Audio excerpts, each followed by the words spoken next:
राष्ट्रवादी शरदचंद्र पवार गटाचे नेते आमदार जितेंद्र आव्हाड यांनी संतोष देशमुख यांच्या हत्या प्रकरणात नेमलेल्या एसआयटीवरच संशय व्यक्त केला आहे। एसआयटीमधील एक प्रमुख IPS अधिकारी हा बाहेरून नेमला गेलाय।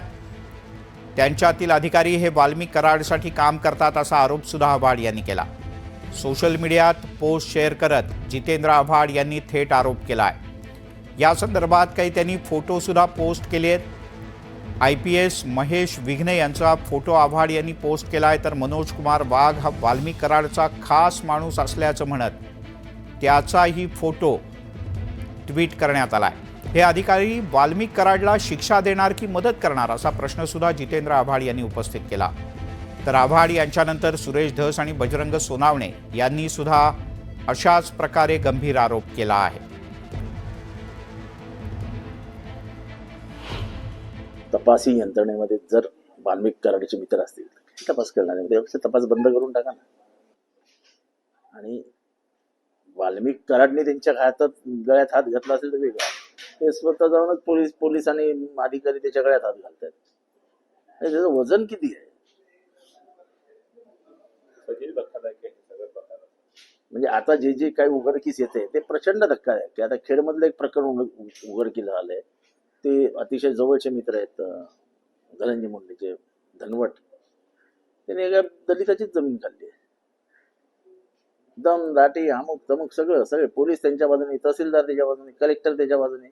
मला काय कळत नाही काय ताकद आणि काय, म्हणजे एवढी राजकीय ताकद तर आम्ही कधी बघितलीच नव्हती। SIT जी स्थापन झाली त्या SIT मध्ये वालू काकाचे चालू बाबा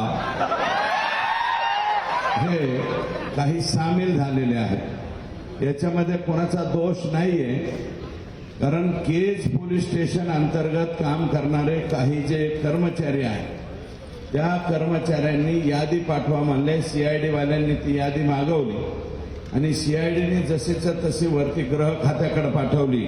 फोटो सध्या व्हायरल होत आहेत, हे SITचे तपास अधिकारी आहेत। नाही, मी ज्या दिवशी SIT स्थापन झाली त्याचा जे ऑर्डर आली त्या ऑर्डरवरच मी सांगितलं गेलेलं की ही जी SIT आहे, SIT मध्ये नेमलेले सगळे बीडचे अधिकारी आहेत, ज्यांना चांगल्या पदावर बसविले मलिदाच्या, तेच लोक याच्यात आहेत, हे बदलले पाहिजे। सरपंच संतोष देशमुख यांच्या हत्येच्या निषेधार्थ आयोजित पुणे येथील मोर्चाला संबोधित करताना भाजपचे आमदार सुरेश धस यांनी पुन्हा एकदा आक्रमक पवित्रा घेतला। धनंजय मुंडे यांच्या सरकारी बंगल्यावर आवादा कंपनीकडे 3 कोटी रुपये मागितले गेले, त्यापैकी खंडणीसाठी 2 कोटींचं डील झालं असा आरोप धस यांनी केलाय। तुमच्या बंगल्यावर अशा बैठका तुम्ही का घेतल्या असा प्रश्न त्यांनी केला। तसंच धनंजय मुंडे यांचा राजीनामा घ्या अशी मागणी सुद्धा धस यांनी थेट अजित पवार यांच्याकडे पुन्हा एकदा केली। देशमुख हत्या प्रकरणात आका असो किंवा मोठा आका आरोप सिद्ध झाले तर फाशीच झाली पाहिजे असंही धस यांचं म्हणणं आहे।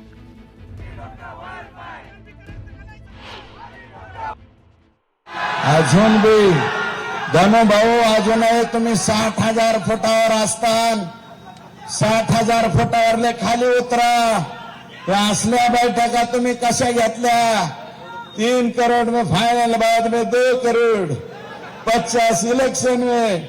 अरे निवडणुकीचा निकाल लागूच तर तरी दम काढायचा। तुम्ही मस्ताव जोगला गेला, काय दोष आहे आमच्या संतोषचा? धनंजय मुंडे यांच्या सरकारी बंगल्यावर त्याचं नाव आहे 7 पुडा।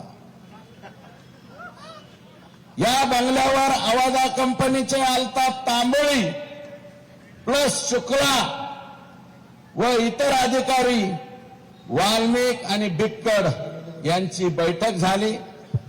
बैठकीमध्ये डील 3 कोटीला फायनल झाली।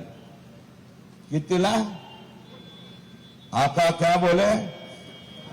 3 करोड़ लेके दो। क्या होना? 3 करोड़ होना। अजित दादा असा नव्हता रे। अजित दादा तुझ्या पाया पडतो, तुझं काय अडकलं रे ह्यांच्यापाशी? काय अडकले? हे जाऊ दे ना का बाहेर, हे जाऊ दे। अरे बाबा, हे 7 पुडा सरकारी बंगल्यावर जर बैठका घेत असतील आणि ही बैठक जर चुकीची निघाली, मी चॅलेंज देतो, राजकारण सोडून देईल. दादा, तुम्ही, एकनाथराव शिंदे साहेब, तुम्ही आणि आमचे मुख्यमंत्री, ज्या माणसावरती विश्वास आहे, तुम्हाला विनंती आहे की ह्याचा छडा लावा. आणि ही जर गोष्ट खरी असली तर काही दिवस जोपर्यंत या केस हे होत नाही तोपर्यंत बाहेर काढा ना. बिन आमचं म्हणणं आहे, सरकारच्या बाहेर ठेवा. राजीनामा तुम्हाला घ्यायचा नसलं तर बिन खात्याचा मंत्री करा. सगळ्यात सोपं राजीनामा द्या ना. नवीन संस्कार संघटित टोळी तयार करण्याचं काम वालूबाबा यांनी केलेलं आहे. आणि वालूबाबांचे म्हणजे आका, आणि ह्या आकांना त्याच्यापेक्षा मोठ्या आकाचा परिपूर्ण आशीर्वाद असल्याशिवाय हे झालेलं नाही, हे नम्रपणे या ठिकाणी भाजपचे आमदार सुरेश धस यांच्याकडून सातत्यानं मंत्री धनंजय मुंडे यांच्यावर टीका केली जाते.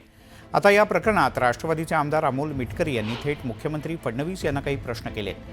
यानंतर पुन्हा एकदा सुरेश धस यांनी पुण्याच्या जनआक्रोश मोर्चातून अजितदादा यांच्यावर टीका केल्यानं मिटकरी यांनी आता इशारा दिलाय.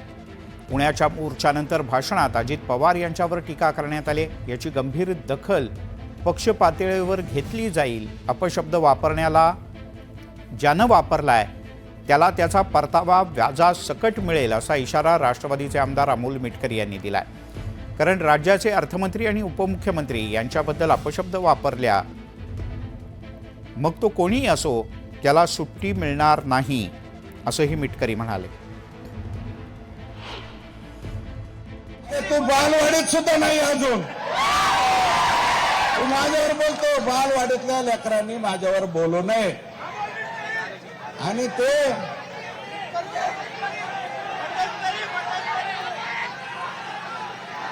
चला जाऊ द्या. बाकीच्यांना मला नो हेअर करायचे, इतरांना मला नो हेअर करायचे. अरे काय लख लाभ, तुम्हाला काय बोलायचं ते बोला रे माझ्यावर. मला तुम्हाला उत्तर द्यायचे नाही. पुण्याच्या मोर्चाच्या नंतर स्टेजवरची काही भाषणं आम्ही आता ऐकत होतो. राष्ट्रवादी काँग्रेस पक्षाचे राष्ट्रीय अध्यक्ष आदरणीय अजितदादा यांच्यावर काही नवीन प्रवक्त्यांनी जोशाच्या भरात एकेरी भाषेमध्ये अगदी खूप खालच्या पातळीवर टीका केल्या. याची गंभीर दखल पक्ष पातळीवर घेतल्या जाईल आणि राज्याच्या अर्थमंत्र्यांना आणि उपमुख्यमंत्र्यांबद्दल असे अपशब्द वापरले त्या कोणालाही सुट्टी भेटणार नाही. त्याला व्याजासकट त्याचा परतावा मिळेल.